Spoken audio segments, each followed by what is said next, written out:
Yes. It's time for another podcast session with the Master Passive Income Podcast.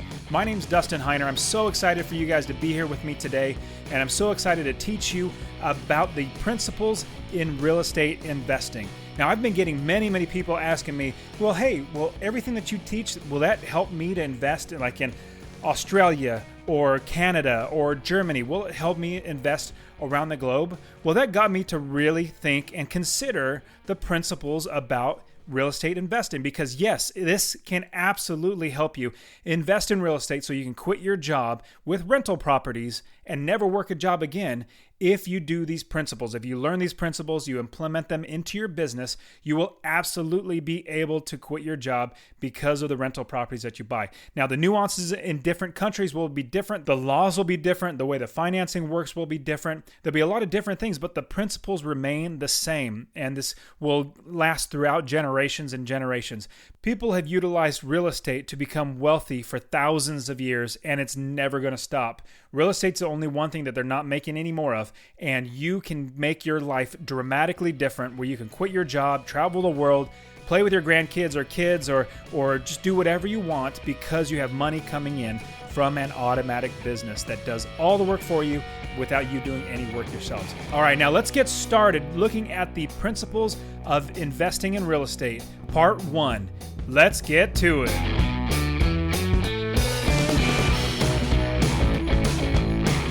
Welcome to the Master Passive Income Podcast, where we talk about all aspects of real estate rental properties with a special focus on making enough money so you can quit your job and live the dream life. And now, here is your host, Dustin Heiner. All right, guys. So how is everybody doing today? Hopefully you're doing well. Hopefully you're getting out there. You're starting to analyze deals. Hopefully you're even putting in offers on properties and buying properties, getting them fixed up, getting tenants in there, starting to make passive income with the real estate. Now, I love getting feedback, and I wanted to read a review that I got on my podcast. This review is from JD Ram 123. JD Ram writes, "I definitely recommend this podcast. Dustin seems like a down-to-earth guy with lots of great insight to help with building financial security. He doesn't oversell. There are just basic principles that anyone can implement. Thank you, Dustin." Hey, JD Ram, I really appreciate your review. And if anybody else goes out there and leaves a review, I have a number of them. I'll be reading those over the air. And if you go out there on my podcast, you subscribe to it, you rate it, and you also review it, I'll read your review on air, give you a shout out. So guys, like I was saying in the beginning, I really hope that you're starting to invest in real estate. I want you to get started analyzing deals. Start looking at properties in a specific area that you want to invest, because you don't really know what a good deal is until you know what the deals are out there. You know, if everything is going to be making you only $50 a month and you find one property that's going to be making you $300 a month, well, then that's a good deal. You got to jump on that property.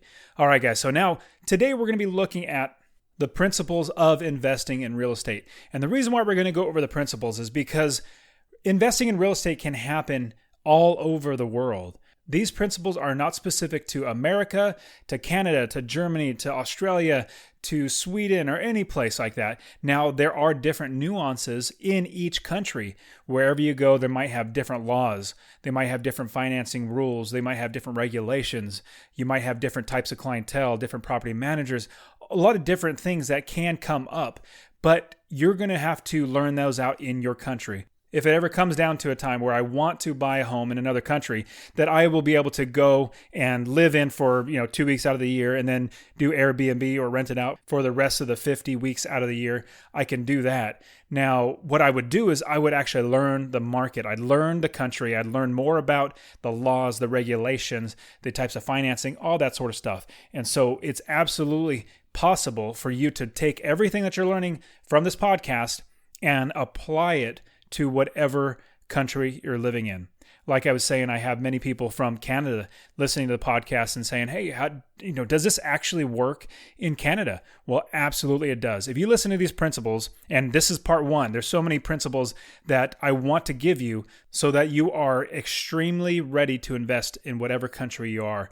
And so this is part 1. We're going to go through 10 different principles that you're going to implement into your business. Now, Next week, you're going to get part 2, where you're going to get the rest of the 20 total. There are a total of 20 principles that I'm going to give you over the next 2 weeks, but there are probably even more than that. But these are some basic principles that you will want to implement and be able to make sure that you make money every single month. Now, let's jump right into it. Now, the very first principle you're going to want to implement into your business is to make sure you make money every single month in passive income. Super, super simple. That's the only real reason why I invest in real estate, is because I make money every single month from every single property that I buy.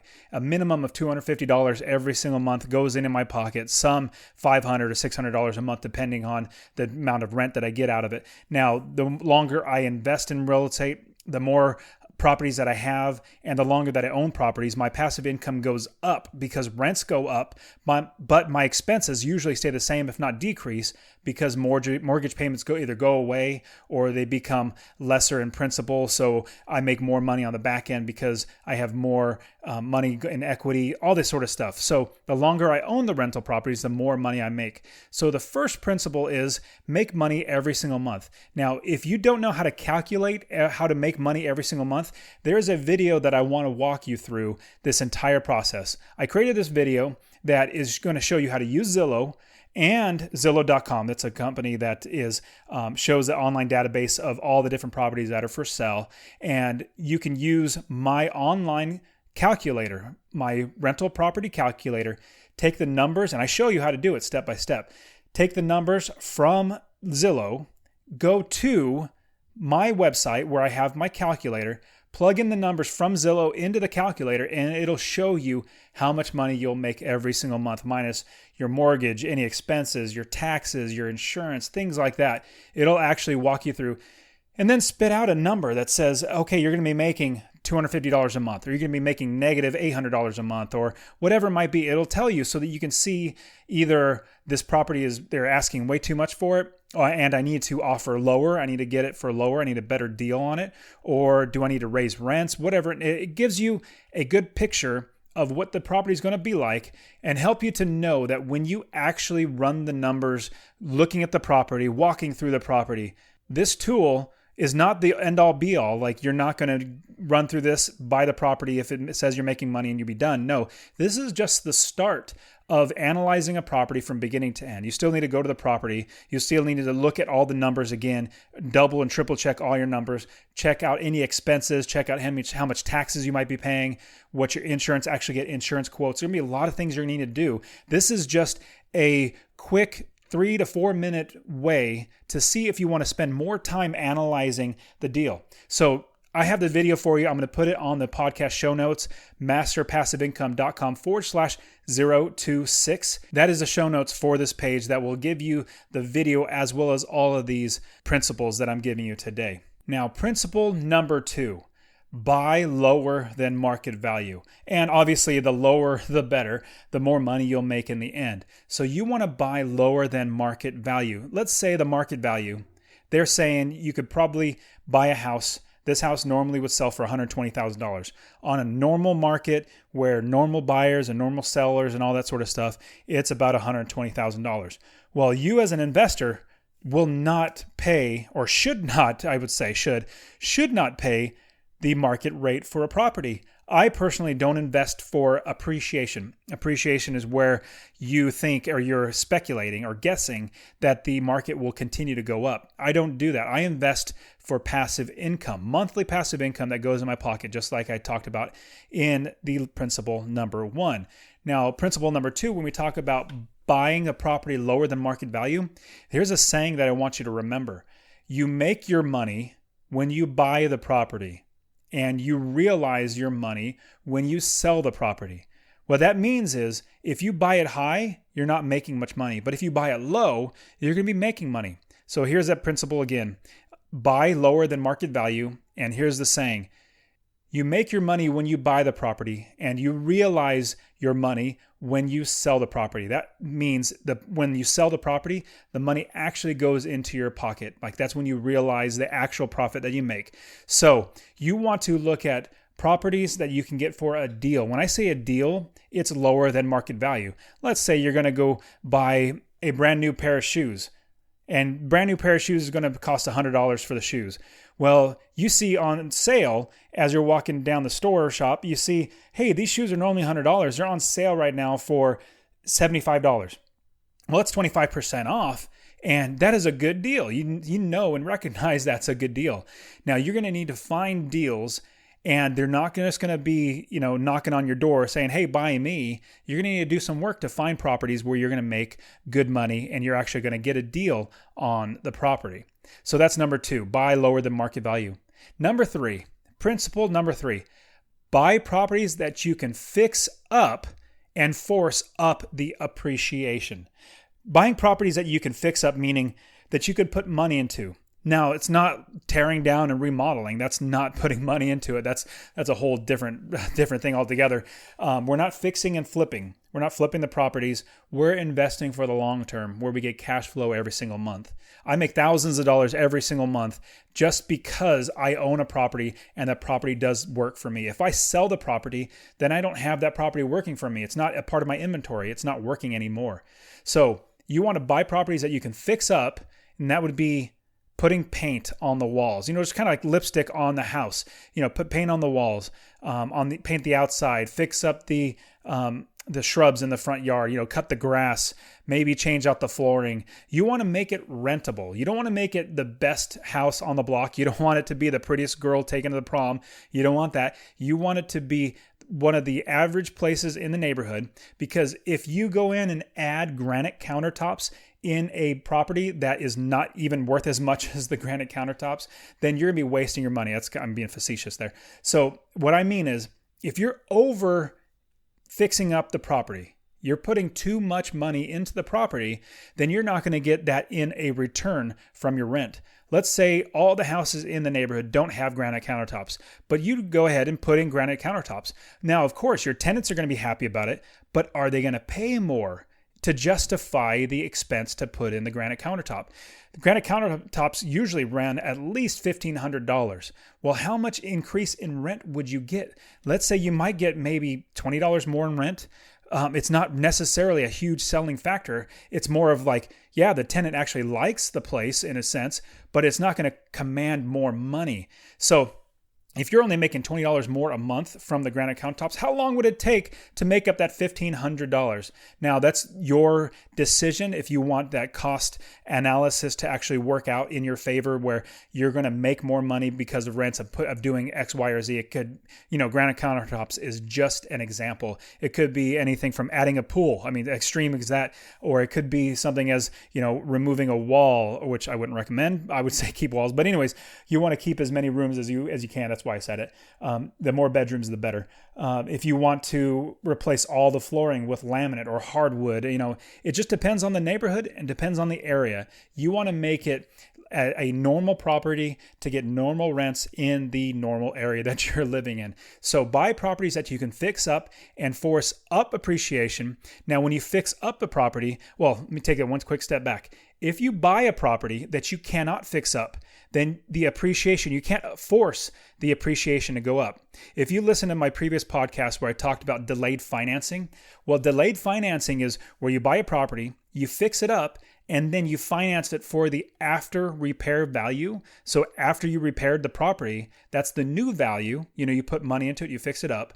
That's the new value, and you'll get 70 to 75% of that new value back in your pocket as a cash out refinance. It's a delayed financing option. And so what happens is, if you buy it to where you can't put any money, like basically it's already fixed up, you can't put any of your own sweat equity into it, because usually if you put $10,000 into a property, depending on where you put it, you're probably going to get a $20,000 positive increase in equity, maybe even $15,000, $20,000, $25,000. It's going to pay off much more so than just the dollar amount that it costs to put it in. So you're forcing the appreciation of your property up, which in turn you can finance and pull more money out, which would be fantastic, because then you could buy more properties. If you listen to my Master Passive Income podcast number 25, where I talked about the 5 steps to increase dramatically the passive income in your business, if you listen to that, I tell you how I used leverage, how I pulled money out of my properties. I even pulled money out of my home that I lived in. I pulled out like $45,000 out of that property and bought 3 properties with that. So you want to be able to fix up a property and force up the appreciation for many different reasons. Number 4, make sure the expenses are lower than the rental income. This is a principle. Remember, these are all just principles. You want to make sure that your expenses are lower than your income. Now, that's with every single business, obviously. If you have more expenses than income coming in, you're losing money. And when you're losing money, you're eventually going to be dead once your money runs out. So you want to make sure that your expenses are lower than rental income. Now, here's a tip along with making sure that your expenses are lower. Every year, go back and look at every expense that you have on the property. Taxes, your insurance, if you have to pay for garbage or, water and sewer, go back and electricity, if you want to put solar on, it's a possibility. I wouldn't necessarily suggest that, but you possibly can if you want. But you want to look at every expense that comes out of your pocket every single month. So you can look at to see if there's any way to change it. Maybe get new insurance. Maybe that your taxes, you want to appeal your taxes to get your base value lower, or your value lower, so you pay less in taxes every single year. It could be that you wanted to find a new electric company and pay a lower rate for whatever reason. You have electricity, whatever it might be, whatever expenses that you have on your business. Look at those every single year and try to reduce it. That's one thing that I learned. I had a retail business called Downtown Express in Fresno, California. It was in the downtown area. Started from scratch and sold it 4 years later. But anyways, I learned really quickly that no matter what expenses or how good I got my expenses lower from the very beginning, like I went and got workman's comp insurance or got a merchant account for the credit cards, I realized that over time that could possibly, even though it was the best deal at the time that I could find, it could potentially not be the best deal now. Go back and look at all those expenses and figure out ways to lower your expenses. The second part of that is with your rental income. So here's the principle again. Make sure your expenses are lower than your rental income. Well, there's also ways to increase your rental income. It could be that the property has been rented for 2 years at the same income rate, the rental income rate. Well, you could maybe raise it up by $25 or $50, depending on the area and everything and your clientele, your tenants that are in the property. Might raise it up 10%. And they hopefully would stay in there because they've hopefully made more money because of the economy and all that sort of stuff and maybe raises or whatever. But raise the rent by 10%. And hopefully that will continue to increase and put more money in your pockets every single month. Now, principle number 5. Make sure there is demand for your property. Now let's move on to number 5. Principle number 5 is make sure there is demand for your property. Let's say that there is an area of the country that you start zeroing in and you find in that city, this is a good city where I want to invest. And then you start drilling down even more. Even in the city, in that neighborhood, there's a great neighborhood to invest in. Or you also find that there's a neighborhood that you don't want to invest in. Really high crime, really bad properties. They're all dilapidated, all that sort of stuff. You want to make sure that there is demand for your property. Because as supply and demand goes, if there's more demand for your properties, the more money you can make because you can charge more in rent.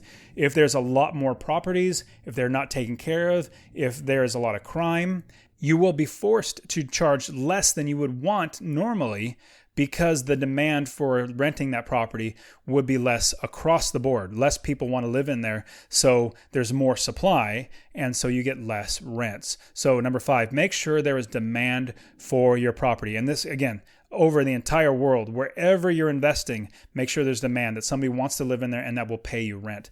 Number 6, only invest where people will rent your property. That's as plain as day, simple, common sense.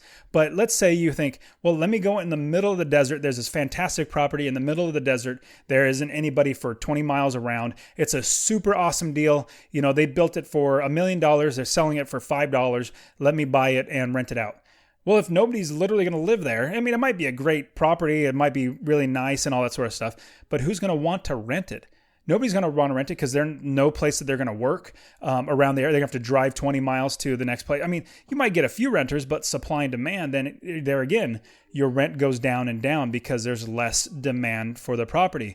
So you want to make sure that you're buying properties that are in areas that people want to live and they want to rent in the area. Now, here's another example. Let's say you're buying in an area that there are no rentals. They're all homeowners. And most people that move in that area want to buy their homes. But that could potentially be a negative for you because everybody that moves in there wants to buy. And very few people want to actually rent there. So that's just another thought to think about. Now, principle number 7. Buy good investments, not good properties. You want to buy good investments that are going to be making you money every single month, that are going to appreciate, that are going to take care of you when you're old and not wanting to work. You have an automatic business coming in. You want to buy good investments, not good properties. Now, when I mean not good properties, you might say, hey, this property is worth $100,000. They're asking $90,000. I want to buy it. It's a great property. It doesn't need anything fixed up to it. It's perfect. Everything's great about it. Well, it might not be a good investment because even though you're paying $90,000 for it, if you could only rent it for $600 or $700, well, then that is not a good deal because you're going to be losing money every single month. You want to buy an investment, not a property. This is not a place you're going to be living in yourself. You're going to be getting tenants to rent the property, and you want to find an investment that'll be profitable for you and beneficial for your tenants. So don't buy good properties. You want to buy good investments, things that make a return, put money in your pocket. And that was number 7. Number 8, place good tenants and run background checks. There's 2 parts to it. Place good tenants. Obviously, if you have bad tenants, they're going to be bad and possibly not pay you, mishandle the property, mess it up, break things, all that sort of stuff, where you eventually have to evict them. So place good tenants. Placing good tenants is one of the number one things that any property manager, landlord, anybody needs to have, is because if you don't have a good tenant, you might have to evict somebody in the first 6 months. Well, if you listen to my podcast, many times I share how expensive it is to evict somebody, or even just have a turnover where somebody says, well, I'm just going to move out. They've been in there for 6 months and they're going to move out. It costs a lot of money to turn over the property, finding a new tenant, cleaning it up, painting the walls because they got their handprints on there or whatever it might be, kids' handprints. The floors got tore up, the dog pooped everywhere, whatever it might be.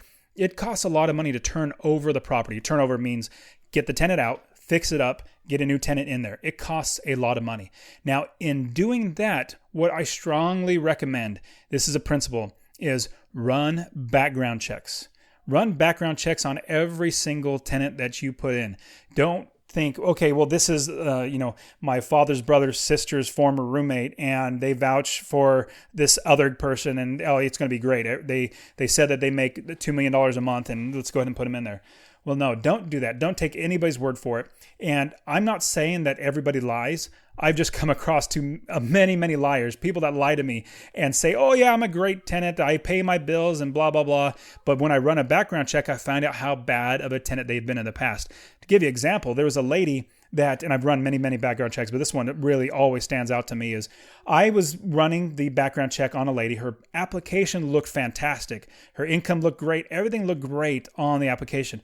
But then I run a background check and it cost me $30, but it saved me almost $2,000. That $30 saved me $2,000 in eviction fees and turnover fees because I found out she had been evicted 4 times in the last 3 years. 4 times in 3 years. And I said, there's no way I'm going to be the 5th time in this 3rd or 4th year. This is not going to work out. So I did not place the tenant in my property. So always run background check. All right. Now we have 2 more. Number 9, make the property rent ready, not the best house on the street.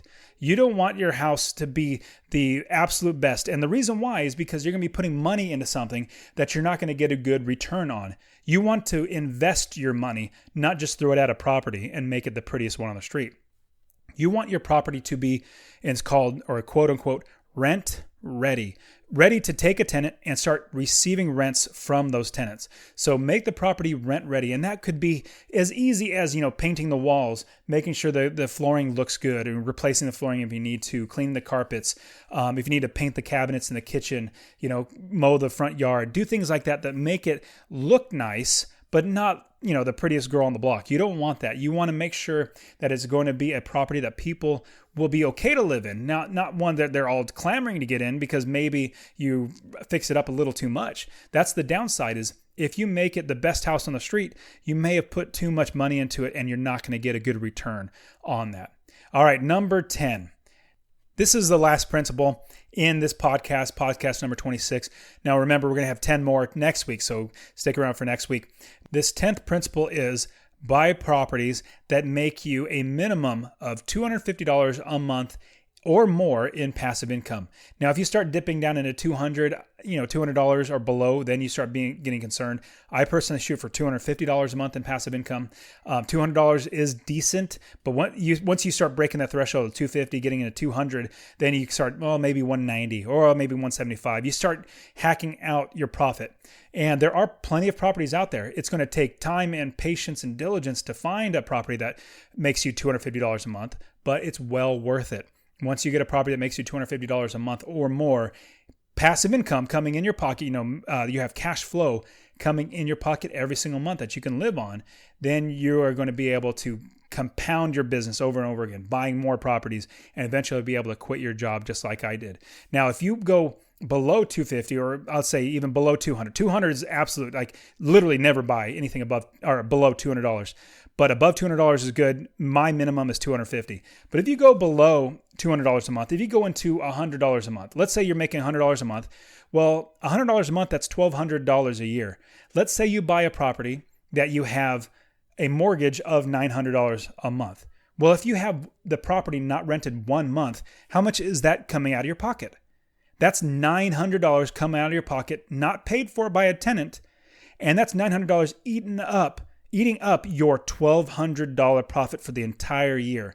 So how much are you left over? If you have one month, not let alone, flipping the property or, getting it rent ready and turning it over to another tenant, just the mortgage alone being $900 and you're only making $100 a month. Well, so that's $1,200 profit per year. And you just paid out $900 to a mortgage. That is left over $300 for the entire year that goes into your pocket. What does that come out to That comes out to $25 a month passive income coming in your pocket. That's not even counting any expenses of turning over the property, like I said, or paying the electricity bill for 1 month. That's $100 because nobody's in there. So you want to make a minimum of $200, my personal minimum, and what I tell all my students, all my coaching students, is $250 a month is the minimum. And like I said, they're not going to be where you can just walk out and pick it off a tree and say, oh, here's $250 property. No, you're going to have to work for these. You're going to have to find them. You're going to have to negotiate. You're going to get them down. But that's all worth it when you finally have a property that's making you $250 a month. It's just amazing. And so $250 a month is $3,000 a year coming in your pocket. If you make $250 a month, that's $3,000 a year coming in your pocket, minus expenses, whatever it might be. But imagine, wouldn't your life change if you had an extra $3,000 a year in your pocket? Or just say your paycheck. If your boss gave you $3,000 more a month in your paycheck, wouldn't that be just fantastic? Absolutely. $3,000 more a year in your pocket is life-changing. Buying one property will change your life. All right, now these were the 10 principles, the first 10 principles of investing in real estate that can be applied all over the world. Now, if you would, I would really appreciate you guys. I would like to read your review on the air, give you a shout out. Go to wherever you download this podcast and subscribe and then rate and review. It really helped me out. It helps me to know that you guys are listening, that you guys really enjoy what I'm putting out for free for you guys. I just want to give back so that you guys can change your lives with real estate. All right, guys. So next week, we're going to be going over the final 10 other principles in investing in real estate. There's so many other ones, but these are the top 20 that we're going to be giving you. All right, guys, get out there, start investing. I'll see you soon. Take care of yourselves. Peace out.